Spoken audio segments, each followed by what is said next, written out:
Okay, so let's jump right in. Many of us open up ancient texts, like the Bible, looking for something profound, right? For guidance. But what if I told you there's a kind of hidden code, a simple three-step method that can unlock a much deeper, more accurate understanding? Well, today, we're going to break down that exact process. Now, that's a pretty bold question, I know. But here's the thing. So many of the common misunderstandings we have about these incredible texts come from one simple, almost invisible mistake in how we approach them. And the good news is, it's an error we can totally fix. It's so true. We have this tendency to read the words on the page and then immediately leap to asking what it means for our own lives. And when we do that, we skip the most important step in the middle. And that's what sends us down a path of, well, getting it wrong. So here's our game plan. First, we're going to look at the interpretation trap, what it is and why everyone falls for it. Then we'll unveil the three-step solution. After that, we'll see it in action with a really famous example. And finally, I'll show you how this method is actually an ancient, proven path to getting it right. All right, let's start by putting a name to the problem. It's an incredibly common mistake, but I promise you, once you see it, you will never be able to unsee it again. Okay, so the technical term for this trap is eisegesis. It's a fancy word, I know, but it points to a really simple problem. It's when we make the text a mirror that reflects our own ideas instead of treating it like a window into what the author was actually trying to say. We're putting our meaning in instead of drawing the intended meaning out.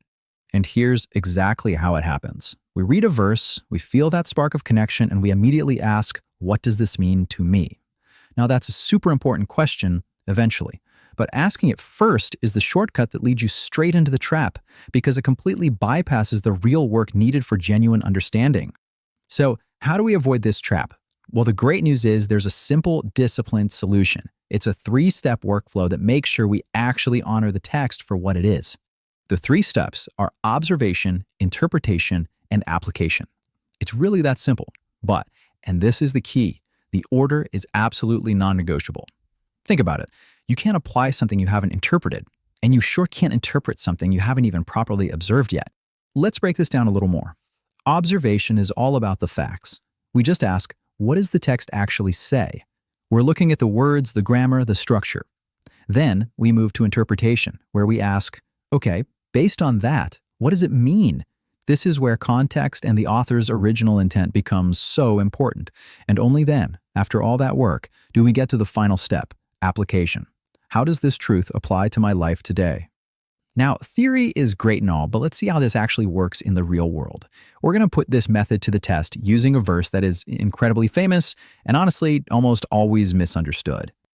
You have seen this verse everywhere, right? On coffee mugs, on athletic apparel, on social media posts. It's usually held up as this ultimate mantra for personal achievement, like, with God's help, I can crush any goal I set my mind to.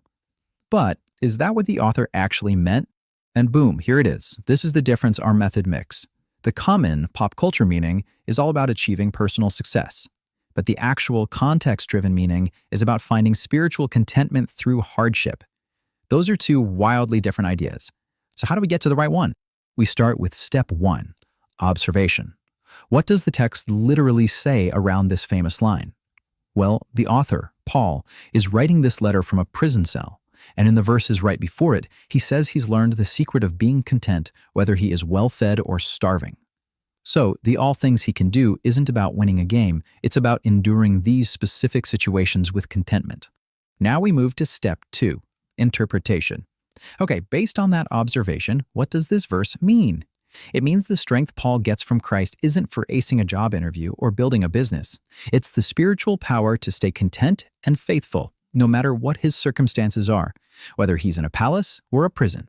And finally, only now can we land on step three, application. You see, with the correct interpretation, we get a much deeper, more powerful application. This first isn't a blank check to claim superhuman power for our own ambitions. It's a profound call to trust God for supernatural endurance when life gets really, really hard. Now, this three-step workflow might seem kind of new, maybe a little academic, but it is anything but. This isn't some modern invention. It's actually rooted in the way people have faithfully read these texts for thousands of years. I mean, just check out this verse from the book of Nehemiah written centuries ago. It says, they read, that's observation. Giving the meaning, that's interpretation. So that the people could understand. and that's application. The entire workflow is laid out right there. It's amazing. The Apostle Paul also pushes for this careful approach. He tells his protege to be a worker who rightly handles the word of truth. And that phrase, rightly handling, in the original Greek, literally means to cut a straight path. It's this awesome picture of precision and care, not swerving off into our own opinions. And then there are the Bereans in the book of Acts, who were held up as this incredible model. Why?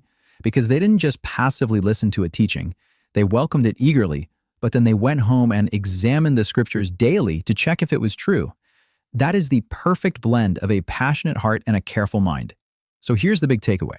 This whole observation, interpretation, application workflow isn't some restrictive formula designed to kill the joy of reading. Not at all. It's a guardrail. It's what keeps us on the road, protecting the integrity of the text and, honestly, protecting us from the trap of making it say whatever we want it to say.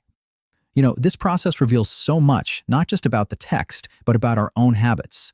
So as we wrap this up, I want to leave you with a question to chew on. Of these 3 steps, which one do you tend to skip? Are you impatient with observation? Do you rush through interpretation? Being honest with yourself about that, well, that's the first step toward a much deeper, richer understanding.